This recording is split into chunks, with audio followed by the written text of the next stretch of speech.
Buenas noches, mis queridos hermanos. Espero que estén muy bien. Para mí es un privilegio, un honor el poder compartir la palabra de Dios con ustedes el día de hoy. Los invito a abrir la palabra de Dios en Mateo 8, 23 al 27. Mateo 8, 23 al 27. Versículos muy conocidos. Y voy a leer la santa palabra de Dios y dice: y entrando él en la barca, sus discípulos le siguieron. Y he aquí que se levantó en el mar una tempestad tan grande que las olas cubrían la barca, pero él dormía. Y vinieron sus discípulos y le despertaron, diciendo: Señor, sálvanos, que perecemos. Él les dijo: ¿por qué teméis, hombres de poca fe? Entonces, levantándose, reprendió a los vientos y al mar, y se hizo gran bonanza. Y los hombres se maravillaron, diciendo: ¿qué hombre es este, que aun los vientos y el mar le obedecen? Amén. Vamos a orar. Señor, te damos gracias porque tú has sido bueno, porque tú has sido fiel. Gracias porque tú nos sostienes.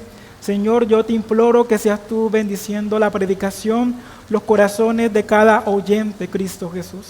Que tu Espíritu Santo sea abriendo el entendimiento de nuestras mentes para captar, Señor, la esencia y el mensaje de tu palabra. Purifica nuestros corazones para que tu palabra penetre, Señor, y que sea viva en nuestras vidas. No solamente oidores, sino hacedores de tu palabra. En tu nombre oro, Señor. Amén y amén. Pueden tomar asiento, mis hermanos. Y el día de hoy he titulado, para las personas que toman apunte, el título de la prédica es: aquel que es más temible que la tormenta. Repito, aquel que es más temible que la tormenta. Y este sermón se divide en tres partes. Del versículo 23, los discípulos en la barca. Versículo 26, Cristo en la barca. Y el verso 27, el temor de los discípulos. Estas tres divisiones nos llevarán a comprender por qué el siguiente título: aquel que es más grande que la tormenta. Y me gustaría empezar la predicación con la siguiente ilustración. Hace unos años, un marinero veterano enfrentó una tormenta como ninguna otra. A pesar de su experiencia, a pesar de sus años, navegando a través del mar, el mar parecía decidido a tragarse su barco. No solamente su barco, sino también su vida. En medio de los gritos y el caos de la tripulación, recordó una oración simple que su abuela le había enseñado. Y era la siguiente: Señor, calma la tormenta o calma mi corazón. No sabemos qué hizo el Señor. No sabemos si Él calmó la tormenta o calmó su corazón, pero sí sabemos que hubo paz de alguna manera u otra manera. Hubo paz y Dios contestó su oración. Este es uno de los pasajes más conocidos en el Nuevo Testamento y uno de los más amados en la Biblia. ¿Quién no ha sentido consuelo al escuchar que Jesús está en medio de la tormenta? Muchas veces hemos escuchado: Jesús es más fuerte que tu tormenta. Cristo está en medio de tu tormenta. No tengas miedo, solo ten fe. Esto suena hermoso y es verdad, mis hermanos. Esto es verdad. Cristo está con nosotros. Para el ser humano sería algo ilógico construir fe, que el Señor construya nuestra fe de esta manera, aumentar fe en medio del dolor. ¿Cómo el Señor puede aumentar nuestra fe en medio del dolor? Pero así Él ha decidido, que nuestra fe sea aumentada en medio del dolor y a través de las dificultades. Esto más bien traería la destrucción de la fe. Para el mundo, para el ser humano, es ilógico que el Señor pueda construir fe a través del dolor y las dificultades, pero así el Señor lo decidió. En su propósito, en su decreto, Él ha decidido que el creyente aumente la fe por medio de las dificultades y no podemos escapar. Usted no puede escapar de las dificultades. Ahora, siguen las siguientes preguntas. ¿Qué pasa si mi matrimonio no se arregla? ¿O si mi enfermedad no se sana? ¿Será que el Señor no es suficiente? ¿O tal vez no es lo suficiente bueno para conmigo? ¿Por qué el Señor calmó la tempestad de otra persona y no la mía? ¿Por qué salvó su barco de hundirse y no el mío? ¿Qué está mal con mi fe? Ahora, esta historia aquí en Mateo nos da esperanza durante nuestros problemas, pero ese no es el enfoque principal. El enfoque principal no es que el Señor solucione nuestros problemas, y esto no es lo que enseña el pasaje. La respuesta a esto, que este pasaje nos da esperanza, es un rotundo sí. Este pasaje nos fortalece y nos alienta, pero estaremos allí pronto. Pero hay por mucho un punto que el escritor de este evangelio quiere mostrar. El libro de Mateo presenta a Cristo como rey, téngalo esto presente. El rey que iba a inaugurar un reino de Dios en la tierra. Una de nuestras mayores peticiones debe ser que el Señor nos permita verlo como nuestro rey. Aquí, especialmente en el capítulo 8, nosotros vemos a Jesús mostrando el poder de su reino. Vemos la gran autoridad de su reino y hasta ahora nosotros hemos visto la autoridad de Cristo sobre las enfermedades, pero aquí vemos su autoridad sobre la naturaleza. Con una sola palabra, Él manda al viento y a las olas, la tormenta cesa y hay una paz instantánea. Luego de esta pequeña introducción, vamos al primer punto, los discípulos en la barca, y acompáñeme al verso 23.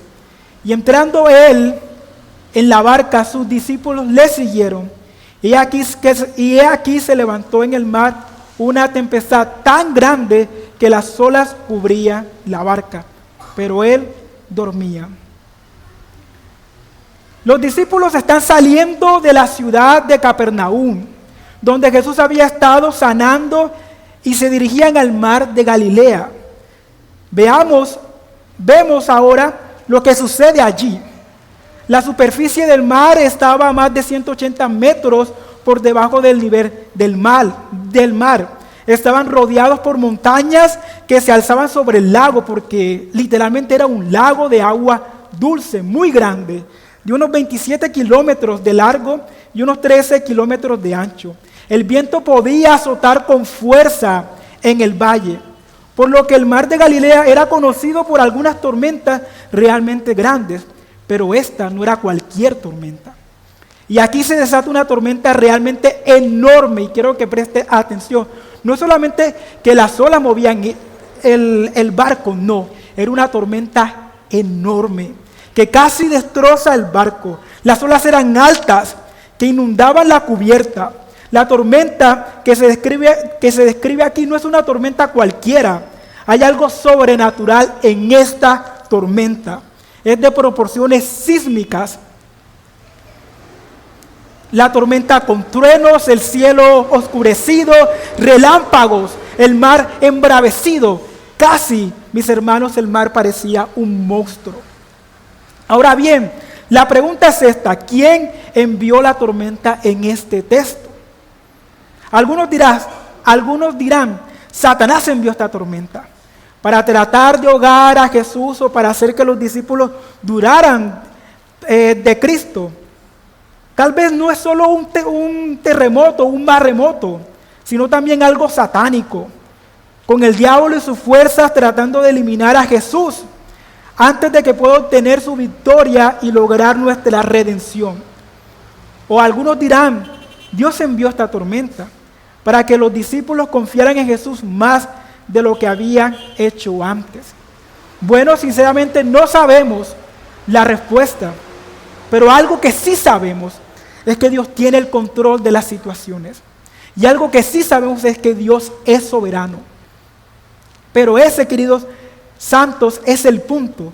Dios estaba al control de toda la situación, aunque pareciera que no le importaba y estaba durmiendo. Veamos ahora cómo responden los discípulos a esto. Escuchamos nuevamente el versículo. Y fueron y despertaron diciendo: Señor, sálvanos que perecemos. Estos discípulos tenían miedo y es algo lógico, mis hermanos. Usted está en una tormenta, usted está en un barco. Imagínese, usted viaja en un avión y usted siente pánico de que el avión se caiga. Usted se sostiene y usted va orando: Señor, que yo llegue sano y salvo. Y ni siquiera el avión ha hecho nada. Ahora imagínese usted en un barco, el viento arrasando, las olas arrasando y usted solamente al borde agarrado del timón tratando de sobrevivir. No seamos tan duros con los discípulos. Muchas veces somos como, wow, hombres de poca fe. Mis hermanos, hubiésemos hecho lo mismo que los discípulos. Tenían miedo y es lógico que tuvieran miedo. Y es lógico que una persona tenga miedo en circunstancias difíciles. Esto nos dice una vez más que no se trata de una tormenta común. Estos hombres a los que Jesús ha llamado son pescadores hábiles, expertos. Ya han estado allí en el mar y han lidiado con el mar, pero ahora están enloquecidos prácticamente. Miremoslos, corren hacia Jesús, que está durmiendo, y comienzan a sacudirlo. Maestro Jesús, haz algo, vamos a morir. Están llenos de miedo. Pero como dije, no seamos demasiado duros con ellos todavía. Al menos saben a dónde ir. Jesús puede ayudarlos. Al menos nosotros, y eso espero, mis hermanos, que usted en sus dificultades y problemas al menos sepa a dónde ir. Jesús puede ayudarnos. Ahora imaginemos la escena. Imaginemos una barca antigua de madera pequeña y sencilla en medio de un mar embravecido. El cielo estaba cubierto de nubes oscuras y el viento sopla con fuerza, levantando olas enormes que azotan la embarcación. Relámpagos iluminan el cielo. Brevemente, la escena es iluminada por los relámpagos, mostrando la intensidad de la tormenta. Los discípulos de Jesús están aterrados, temblando. Sus expresiones reflejan miedo y desesperación. Algunos están aferrados a los costados del barco, luchando por mantener el equilibrio, mientras la tormenta los zarandea de un lado a otro. Uno de los discípulos, con rostro angustiado, se inclina sobre Jesús, que está durmiendo en la parte posterior de la barca, diciendo: Señor, Señor, sálvanos, que morimos. Literalmente estamos muriendo. Jesús, aún durmiendo, está recostado sobre un cojín con una expresión de serenidad total, ajeno del peligro. Ajeno del peligro que están percibiendo los discípulos. La tranquilidad en su rostro contrasta fuertemente con el caos que rodea la escena. Este contraste resalta su divinidad y control sobre la situación, incluso en medio de una crisis. ¿Cuál es el rey, mis hermanos, de los terrores del hombre? Muchos dirán la muerte, pero aquí hay un terror mayor que la muerte, y es Cristo Jesús. Hay alguien más temible que una tormenta y que la misma muerte, y es Cristo Jesús. Ahora veamos Cristo en la barca. Y se nos dice: y entrando él en la barca. Y me encanta porque Mateo empieza, no dice, y los discípulos se enteraron con Jesús en la barca, no dice, entrando él en la barca. Sus discípulos lo siguieron. Y después dice, pero él dormía.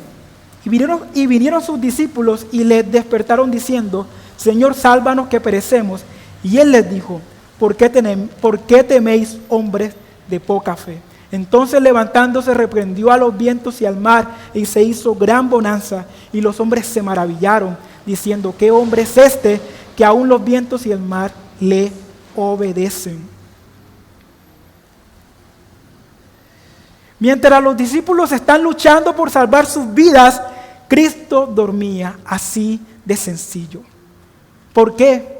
Porque estaba cansado. Estamos viendo la humanidad de Cristo Jesús. Había venido de predicar, de enseñar, solamente está mostrando su humanidad, estaba cansado.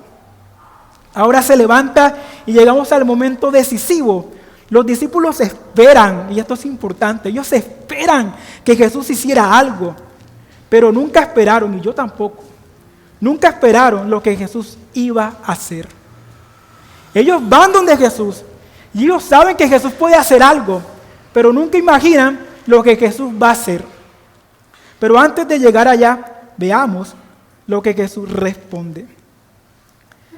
Dice, ¿por qué teméis, hombres de poca fe? ¿Por qué os asustáis? ¿Por qué tenéis poca fe? Puede que estén corriendo hacia Él, y esto es importante, puede que los discípulos corran hacia Él, pero todavía no están comprendiendo quién es Él. Y esta es la pregunta también de esta noche esencial. ¿Sabemos quién es Él?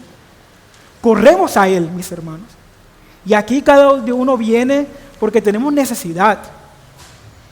Tal vez alguno el día de hoy vino pidiéndole al Señor, clamándole muchas cosas al Señor. Sabemos que necesitamos acudir a Cristo Jesús, pero sabemos quién es Él. Y esa es la pregunta importante. Me gustaría retomar un punto importante, y es que el dormir de Cristo sencillamente refleja la humanidad de Cristo. El Señor, cansado del día y de la actividad, se reclinó en un cojín que había en la barca. El cansancio hizo que se quedase dormido en la pompa del barco mientras navegaban rumbo al otro lado. La tempestad era tan grande, porque era grande, pero Él dormía. Tanto era el cansancio del Señor que no, mis hermanos, estaba ajeno del peligro. Las olas cubrían el barco, pero dice Mateo, pero Él dormía. Ahora volvamos a los discípulos. Jesús se toma su tiempo y uno dirá, Señor, ¿por qué preguntas esto? Es ilógico que tú nos preguntes, ¿por qué tenemos miedo? ¿No estás viendo la tempestad? Sería ilógico que el maestro preguntara, ¿por qué teméis? Y es como, Señor, mira, la tormenta nos está tragando. ¿Por qué nos preguntas por qué tememos? Pero Jesús se toma su tiempo y les pregunta a ver qué pasa, cuál es la razón de su inquietud. El Señor les había enseñado antes, especialmente en el Sermón del Monte, que los hijos de Dios deben eliminar toda angustia, porque saben que el Padre Celestial tiene cuidado de ellos. La fe de los discípulos era pequeña, sí, inservible, ante grandes dificultades. Tenían fe, pero no la fe suficiente para avanzar sin temor por un mar embravecido. En pocas palabras, lo que Cristo Jesús dice, si hubiesen esperado un poco más, hubiésemos pasado la tormenta. ¿Por qué temen? Y es importante, mis hermanos. Y Mateo dice, y entrando Él en la barca, y quiero recalcar esto, de que aunque Jesús esté en nuestra barca, no significa que no tendremos tormentas en nuestra vida. La presencia de Cristo en nuestras vidas no elimina las tormentas en nuestra vida. Grábese eso, la presencia de Cristo en nuestras vidas no elimina las tormentas de nuestra vida.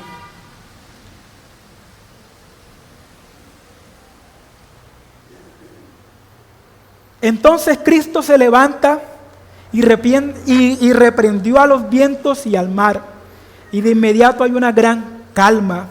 El agua se precipita hacia la barca. Es probable que hayan olas de 20 pies de altura, imagínense, 20 pies de altura o más, y luego instantáneamente, ante su palabra, todo se detiene, los vendavales obedecen, las olas se inclinan y hay tranquilidad de un momento a otro. El versículo 23 nos dice que Jesús entró en la barca con sus discípulos, como ya se los dije, y esto no elimina las tormentas de nuestras vidas. Y ahora aquí vemos ¿Cómo se cumple esta palabra? Y en el Salmo 107, del 24 al 25, encontramos lo siguiente y dice: den gracias a Jehová por su misericordia, por sus maravillas para con los hijos de los hombres. Vieron las obras de Jehová, sus maravillas en las profundidades, porque él mandó y despertó un viento tempestuoso que encrespó las olas del mar. Entonces clamaron a Jehová en su angustia, y él los libró de sus aflicciones. Aquietó la tempestad, y se aquietaron las olas del mar.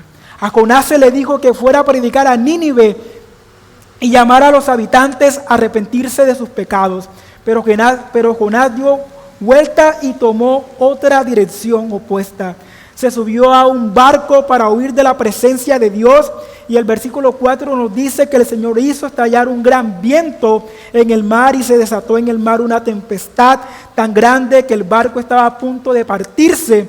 Dios envió ese viento, Dios envió la tormenta, Dios envió esas olas, y Dios tiene el control de todo, mis hermanos.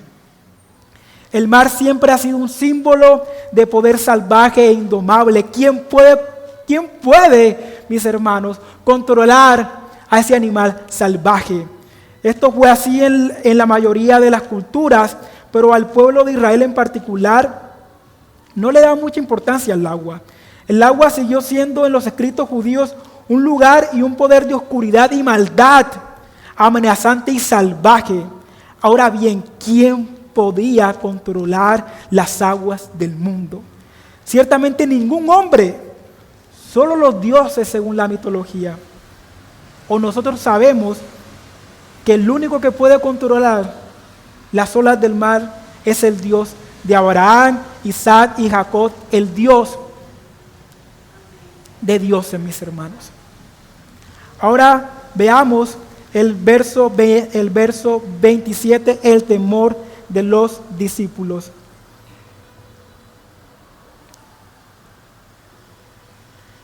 Entonces levantándose reprendió a los vientos y al mar, y se hizo gran bonanza, y los hombres se maravillaron diciendo: ¿qué hombre es este que aún los vientos y el mar obedecen? Esto es algo curioso, porque Jesús, la respuesta de los discípulos es un poco inusual. Después de que Jesús salvara sus vidas, lo normal sería agradecer: gracias, Maestro, por salvarnos, gracias por aquietar las olas. Y esto nos deja entender que ellos nunca esperaron que Jesús hiciera lo que iba a hacer. Ellos confiaban en que Jesús les iba a ayudar. No sabemos cómo, tal vez sacando el agua, tal vez remando, pero nunca esperaron que Jesús literalmente parara la tormenta con el poder de su palabra.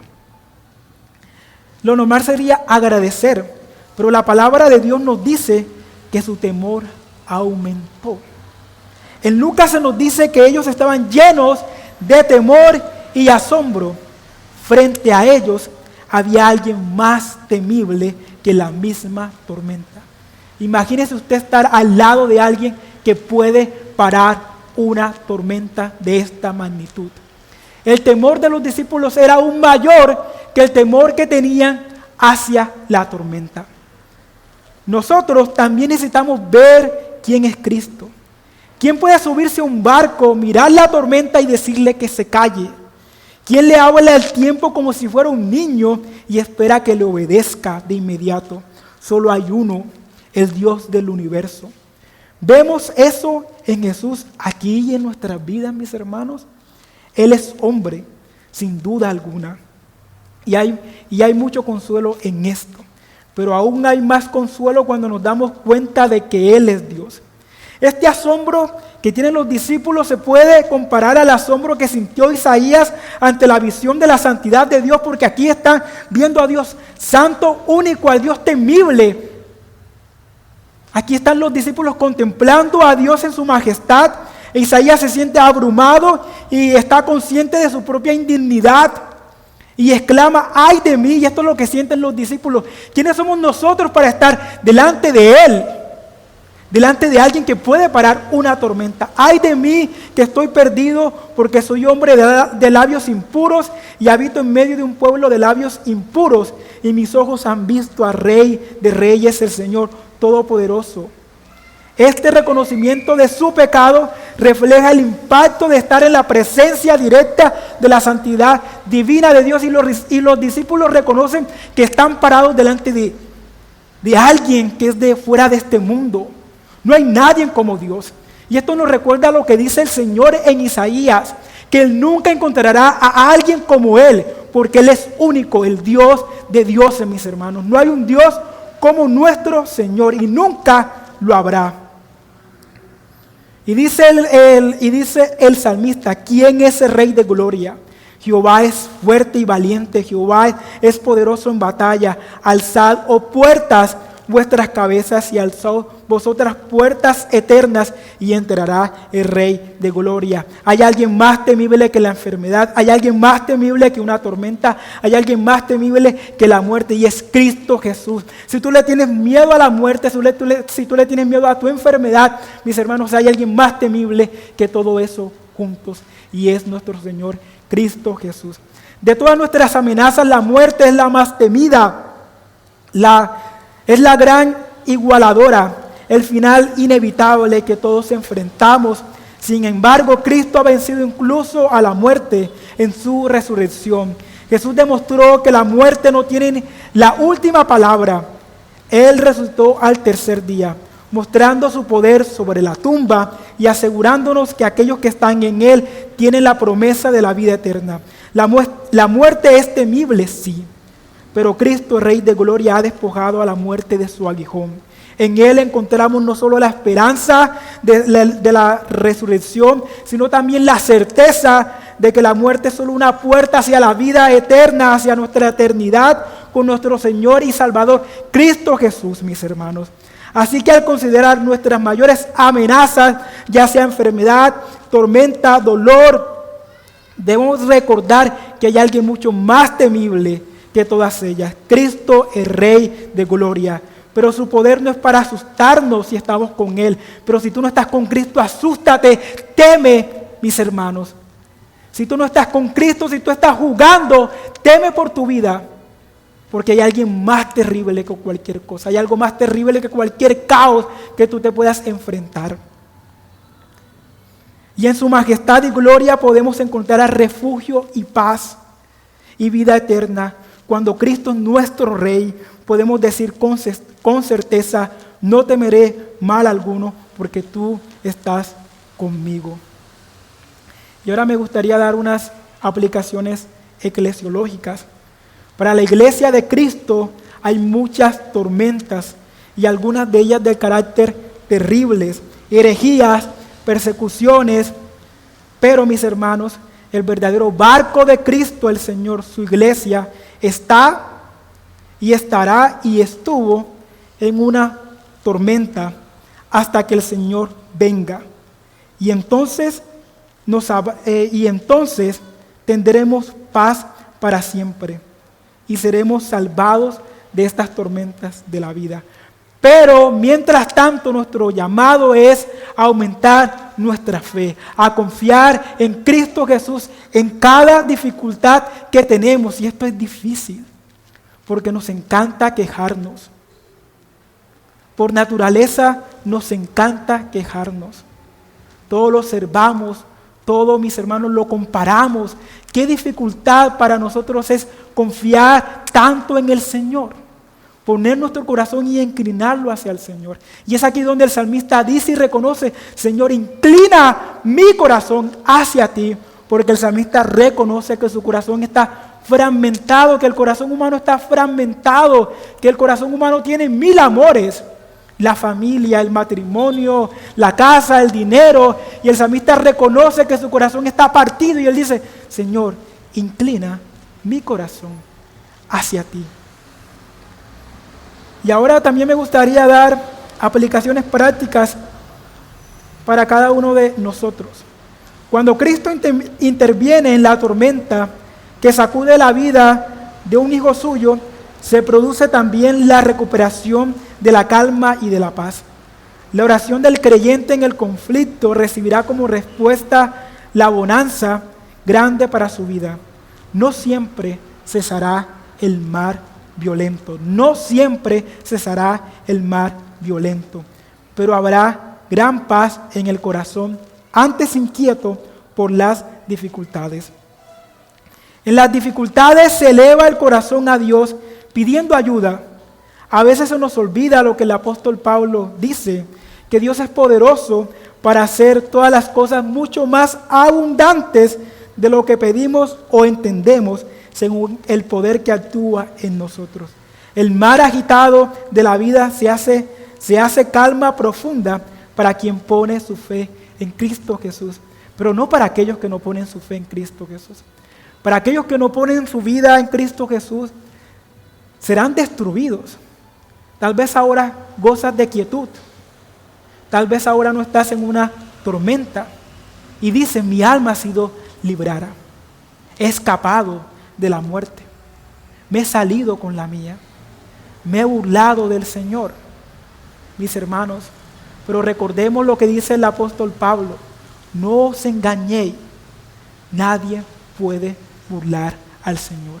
Cada quien recibirá la paga de su pecado. Por eso te digo hoy, mi querido amigo, que en Cristo Jesús vivirás. Aunque tu tormenta sea grande, tendremos vida eterna. Y mis queridos hermanos, aunque nuestra tormenta sea grande, tendremos vida eterna. Y recordemos que Jesús está con nosotros. Los invito a ponerse de pie, vamos a orar. Señor, te damos gracias por tu palabra, te damos gracias porque tú eres fiel. Gracias por tu misericordia, Señor. Gracias porque tú estás con nosotros en medio de cualquier tormenta. Y te damos gracias porque no se trata de nosotros, sino de ti, Señor. Sino de ti, cada día conformándonos a la imagen de Cristo Jesús. Conformándonos a tu reino. Y así tú lo has decidido. Señor, calma nuestros corazones y llévanos a un arrepentimiento genuino, donde entendamos, Señor, que las dificultades son, Señor, para la alabanza de tu nombre y para la alabanza de tu reino. Difíciles, sí, Señor, pero necesarias para nosotros que dependemos únicamente de ti. Así que ayuda a tu pueblo, sostén a tu pueblo, Señor, y guía a tu pueblo hacia el final de esta gran tormenta. En tu nombre oro, Señor. Amén y amén.